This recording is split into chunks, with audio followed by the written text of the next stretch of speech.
Chapter 2. We rode home in silence.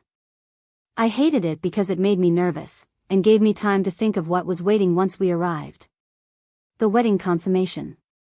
I had never even touched a man before, father made sure of that, and now I would. I shook my head. "You're scaring yourself," I scolded myself. Maybe he would spare me tonight if he had someone else to be with. "Your Highness?" "Yes?" "Do you have another wife, Your Highness?" I asked. I shouldn't have. It was none of my business. Mother had told me to be careful not to ask a prince such questions, but I didn't care. I needed to know what was waiting for me once we reached home. He turned his gaze to me and narrowed his eyes. Did he get angry? "No, I don't." He answered slowly. I was surprised that I felt relieved when I shouldn't have. This would only mean that I would have to spend the night with him. I shivered at the thought. "But I have many mistresses," he finished. "Oh, of course. Why didn't I think about it?" He was an attractive man and a prince. I wanted to curse, but he suddenly laughed. "You don't seem to like that," he drawled. "Why would I?" But I couldn't say that, indeed. "It's not for me to like or dislike, Your Highness," I stated simply. He didn't say anything to that. I wondered what his name would be. "Your Highness? You may call me Lucian when we are alone." Lucian. I repeated the name in my head. I liked the sound of it. After a while, the carriage stopped, and then a guard informed us that we had arrived. Lucian stepped out of the carriage and offered me his hand. I took it, and he helped me down. The castle was grand and the garden even more luxurious, with green bushes and colorful flowers. The castle was made of ivory walls and several tall, square towers. The towers were connected by large bridges and small windows covered its walls along with gaps for archery and artillery. There was a big fountain in the middle of the garden surrounded by grass and bushed in all kinds of shapes.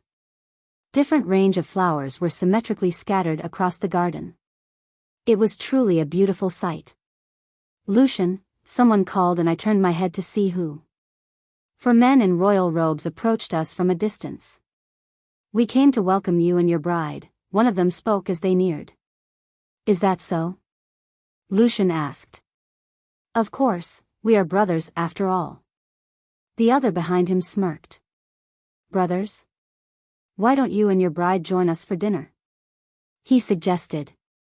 "We would like to take a closer look at your bride," and then he shot me a glance. Lucian walked up to his brother, standing only a few inches away from him. It looked like he was trying to intimidate him, which clearly worked because suddenly his brother's guards grabbed their weapons as if ready to attack. Lucian's guards reached for their weapons as well, and there was suddenly tension in the air. What was happening? I thought they were brothers, or did I hear wrong? "Thank you, brother, but I must decline," Lucian said in a polite tone that didn't match the menacing look in his eyes. Turning his back to his brother, he took my hand, gripping it hard. He dragged me through the halls of the castle. He was angry. "Won't we greet your parents, Your Highness?" I asked. Lucian came to a halt and his grip on my hand loosened. "My mother is dead," he said, his voice void of any emotion, "and the king, do not worry about him, he does not matter," he added, then started walking again, only this time he didn't drag me. As we strode through the halls with Lucian still holding my hand, 2 maids appeared in front of us. "Your Highness," they greeted with a bow.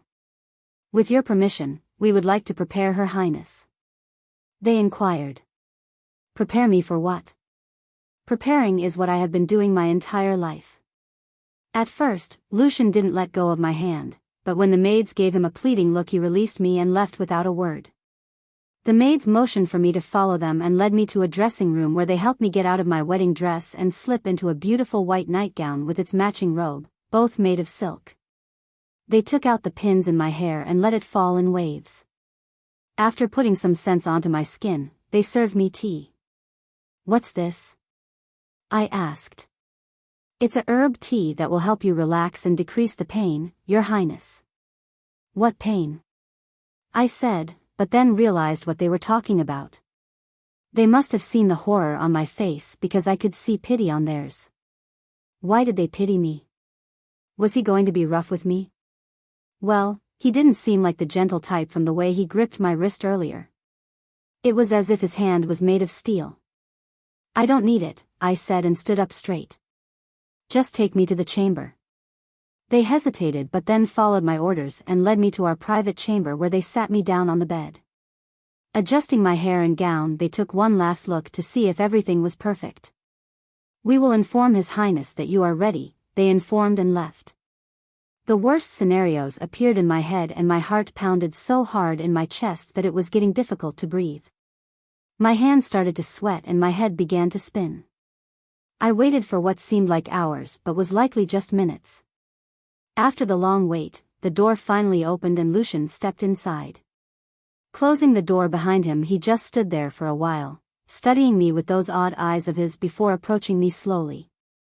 "Aren't you tired?" he asked, standing a few steps away. "I am, Your Highness." "Lucian," he corrected. "Lucian," I repeated, in barely a whisper. "Then we should go to sleep," he said and lay down on the bed next to where I sat. "I am tired too." Lucian looked at the woman in front of him. She looked so frightened. He wondered if she was scared for the obvious reasons, or if she was scared because she had heard the rumors about him. Either way, he didn't blame her.